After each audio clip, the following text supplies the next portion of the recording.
Hello दोस्तों, कैसे हैं आप लोग। उम्मीद करते हैं स्वस्थ होंगे। तो फाइनली एनटीपीसी अंडर ग्रेजुएट का जो नोटिफिकेशन है वो आउट हो चुका है, पूरा डिटेल के साथ आउट हो चुका है। ठीक है, कितनी पोस्ट है, क्या एज है, क्या फीस है, क्या सिलेबस है, सब कुछ हम यहाँ पे बात करने वाले हैं। बस वीडियो को स्किप नहीं करिएगा, पूरा वीडियो देखिए। आइए बिना किसी देरी के स्टार्ट करते हैं। तो सबसे पहले ये जो इसका एम्प्लॉयमेंट नोटिस नंबर है CEN नंबर 06/2024। सबसे पहले हम लोग चलते हैं इसके इम्पोर्टेंट डेट में। ठीक है ना, तो यहाँ पे आप डेट देख सकते हैं आराम से एकदम। Date of publication in RRB website 20/9/2024, यानी आज के डेट में ये आरआरबी के वेबसाइट पे पब्लिश हुआ है। Okay, opening of online registration of application, online registration के लिए जो डेट है वो 21/9/2024 से शुरू होगा, यानी कल से शुरू होगा। Okay, closing of online registration यानी लास्ट डेट जो है वो 20 अक्टूबर को होगा, रात 11:59 में। नेक्स्ट बात करें date for fee payment after closing date. Closing date के बाद अगर फी पेमेंट होता है तो वो 21 से लेकर के 22 अक्टूबर तक होगा। ओके, अगर हम date of modification window for correction in application form with payment of modification fee, मतलब कि जो मॉडिफिकेशन करेक्शन का जो विंडो है उसका हम बात करें तो वो 23 से लेकर के 1 नवंबर तक रहेगा, यानी 23 अक्टूबर से लेकर 1 नवंबर तक रहेगा। याद रखिएगा, यहाँ सबसे इंपॉर्टेंट बात है कि detail field in create an account form and choose an RRB can't be modified, यानी कि आप जिस आरआरबी को सेलेक्ट करते हैं वो, और जब आप फॉर्म भरेंगे तो वहां पे एक ऑप्शन आएगा क्रिएट एन अकाउंट, वहां पे आपको अपना बेसिक चीज डालना पड़ेगा। ठीक है, तो ये दोनों चीज मॉडिफाई नहीं होगा, तो इन दोनों को आप जब भी फॉर्म फिल करिएगा तो ये दोनों चीज एकदम पूरे होशो हवास में करिएगा। ओके, चलिए नेक्स्ट बात कर लेते हैं अब इसका। पोस्ट देखिए नॉर्मल 4 पोस्ट ही है। ठीक है, कॉमर्शियल कम टिकट क्लर्क, चलिए यहाँ पे दिखाते तो और अच्छा से आपको समझ में आएगा। ये रहा, ठीक है ना। देखिए सबसे पहला कमर्शियल कम टिकट क्लर्क के लिए है। इसका जो लेवल है वो 3 मतलब 7 पे कमीशन के अंडर 3 लेवल का है। इनिशियल पे इसका बात करें तो 21,700 है। मेडिकल कैटेगरी B2 है। एज 18 से 30 साल चाहिए। और इस मतलब 18 से 30 साल तो नॉर्मल रहता है, लेकिन इस फॉर्म के लिए कहने का मतलब इस नोटिफिकेशन के लिए 18 से 33 साल तक दिया गया है। ठीक है, वहीं पे अगर हम वैकेंसी का बात करें तो टोटल 2022 वैकेंसी है कमर्शियल कम टिकट क्लर्क के लिए। अकाउंट क्लर्क कम टाइपिस्ट का बात करें तो ये लेवल 2 का जॉब है। 19,900 इसका बेसिक पे है, यानी कि इनिशियल पे है। C2 मेडिकल स्टैंडर्ड है। 18 से 33 साल इस नोटिफिकेशन के लिए रखा है।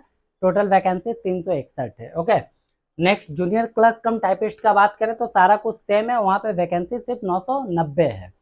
और लास्ट में ट्रेन क्लर्क का बात करें तो ये भी लेवल 2 का जॉब है। 72 पोस्ट है टोटल, ओवरऑल मिला के 3,445 पोस्ट आया है ये टोटल आरआरबी के लिए। हाँ, अब ये जो 3 साल एक्स्ट्रा है वो यहाँ पे आप ध्यान से देखेंगे तो आपको लिखा हुआ दिखेगा मेजर ड्यू टू द कोविड-19 पेंडेमिक। कोविड-19 के कारण वहाँ पे जो है 3 साल एक्सटेंड किया गया है। ठीक है ना। एज रिलैक्सेशन तो पता ही है कैटेगरी के आधार पे मिलता है, वो सब हम यहाँ पे आगे आपको बताने वाले हैं। फटाफट चलिए देखते हैं इसका जो इंस्ट्रक्शंस है वहाँ पे। ठीक है, तो सबसे पहले अब हम लोग बात करते हैं दोस्तों इसके मेडिकल स्टैंडर्ड। देखिए A3 B2 और C3 तीनों का जो है अलग अलग मतलब पार्टीशन करके बताया है। A3 में आपका क्या डिस्टेंस विजन 6/9 होना चाहिए विथ और विदाउट क्लास, कोई प्रॉब्लम नहीं अगर आपके पास चश्मा लगा है और 6/9 का विजन है तो। ठीक है, पावर जो है 2D से एग्जिस्ट नहीं होना चाहिए, मतलब 2D तो 2 डायोप्टर से ज्यादा पावर आपका नहीं होना चाहिए। ठीक है ना।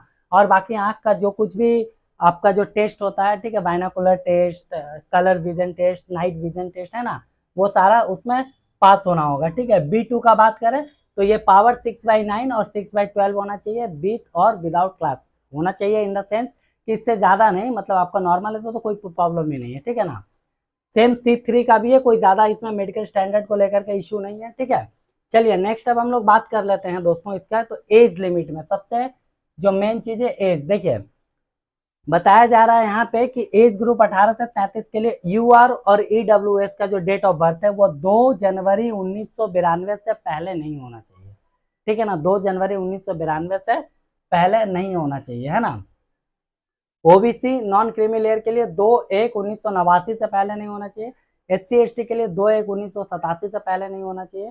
वहीं पे और सारे कैटेगरी का हम बात करें तो 1/1/2007 के बाद उनका डेट ऑफ बर्थ नहीं होना चाहिए, है ना।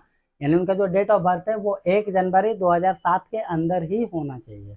ओके, नेक्स्ट यहाँ पे जो कैटेगरी में आते हैं उनका ये रिलैक्सेशन है, वो अपना देख लीजिएगा, ठीक है ना। चलिए नेक्स्ट हम लोग बात कर लेते हैं अब। ये रिलैक्सेशन वाला कॉलम यहाँ पे है, देख लीजिएगा पूरा 7 नंबर तक है, ठीक है ना।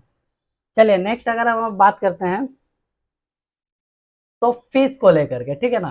तो पहले हम सीरियल नंबर 2 के बारे में बात करें। PWBD यानी physical handicapped female, transgender, ex serviceman candidate, SC ST minority और फीमेल, ठीक है। इन यहाँ तो फीमेल तो है ही, है ना।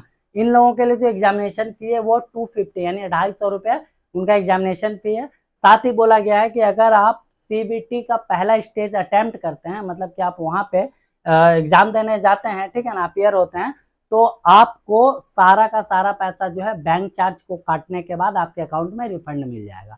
वहीं इस कैटेगरी को छोड़ करके बाकी जो भी कैटेगरी के लोग हैं, स्पेशली UR के लोग, ठीक है ना, तो उनका जो फी है वो 500 है। 500 दे करके आप एग्जाम मतलब फॉर्म भर सकते हैं। उसके बाद अगर आप CBT 1 में अपियर होते हैं तो आपको 100 रुपया छोड़ करके बाकी 400 रुपया उसमें बैंक चार्ज काटने के बाद आपका जो बचेगा वो आपको आपके अकाउंट में रिफंड मिल जाएगा। ओके, तो ये फीस का बात हो गया। ओके, नेक्स्ट अब हम लोग चलते हैं। अगला जो हमारा है, ये सारा कैटेगरीज वाइज दिया हुआ है, EWS ये सब, ठीक है ना। तो अब हम लोगों का जो है वो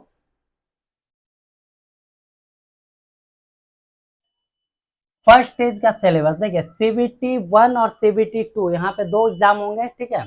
उसमें से आपको हम बताएं CBT 1 का first stage computer based examination जो है वो common for all notified post of this CEN, यानी कि ऑफ दिस CEN 05/2024। देखिए यहाँ पे एडिट नहीं किया, 06 होना चाहिए था, है ना। पिछले वाला में ही थोड़ा सा एडिट करके डाल दिया। जो भी हो, तो इसका जो एग्जामिनेशन है ये ध्यान से देखिएगा, 90 मिनट का एग्जाम होगा। टोटल नंबर ऑफ क्वेश्चन 100 मिलेंगे, ठीक है। जनरल अवेयरनेस का बात करें तो 40 नंबर मतलब 40 क्वेश्चन रहेंगे, मैथ के 30 क्वेश्चन रहेंगे और जनरल इंटेलिजेंसी और रीजनिंग के जो है 30 क्वेश्चन रहेंगे। ओवरऑल 90 मिनट में आपको 100 क्वेश्चन अटेम्प्ट करने हैं। और जो फिजिकल हैंडीकैप है उनके लिए 120 मिनट मिलेगा, ठीक है ना। 1/3 नेगेटिव मार्क भी रहेगा। वहीं पे अब इसका टाइप 2 का एक्चुअली इसके पहले जो है वो डिटेल में यहाँ पे इसका सिलेबस दिया हुआ है, मैथ का नंबर सिस्टम डेसिमल अपना सब देख लीजिएगा, ठीक है। कोई ज़्यादा ये है नहीं, इसका क्लास भी कंटिन्यू हो रहा है हम लोगों के चैनल में, अगर आप देखना चाहते हैं तो आकर के आराम से देख सकते हैं। अब सेकंड स्टेज का बात करें दोस्तों, तो सेकंड स्टेज में क्या है, 90 मिनट में आपको 120 क्वेश्चन अटेम्प्ट करने पड़ेंगे, ठीक है।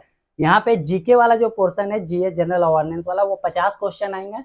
मैथ के 35 आएंगे, जहाँ पे 30 आ रहे थे CBT में, CBT 1 में। रीजनिंग के भी 35 आएंगे, मतलब 5 नंबर यहाँ भी बढ़ा हुआ है। ओके, 120 मिनट में आपको 120 मिनट आपको PWBD कैंडिडेट के लिए मिलेंगे और 90 मिनट में 120 क्वेश्चन आपको अटेम्प्ट करना है जनरल कैंडिडेट के लिए, ठीक है ना।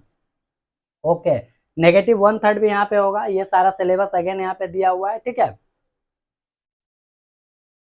अब यहाँ पे है computer based typing skill test CBT ST will be conduct after qualifying the second stage CBT only for candidate who have opted for account clerk cum typist and junior clerk cum typist. यानी कि ये 2 post के लिए अगर जो form भरेंगे वो CBT 2 clear करने के बाद उनको टाइपिंग टेस्ट भी देना पड़ेगा, ठीक है।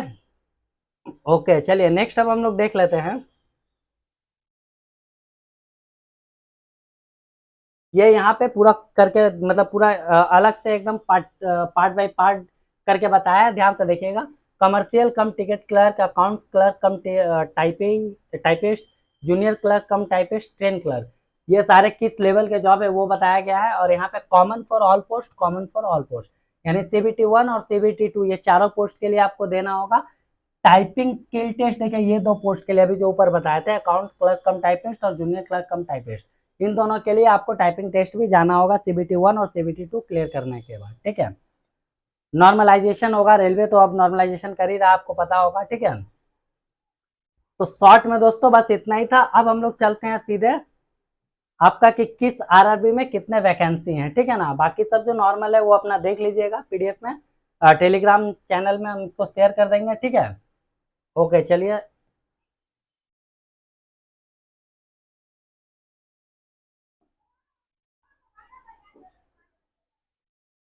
यहाँ पे अगर आप देखें तो हर एक आरआरबी का अलग अलग से जो है आपका कॉलम बना हुआ है। जैसे ये आरआरबी अहमदाबाद में किस पोस्ट के लिए कितने वैकेंसीज है वो यहाँ पे बताया गया है, ठीक है। अजमेर में किस पोस्ट के लिए कितने वैकेंसीज है, तो ये अपना देख करके फॉर्म भरिएगा।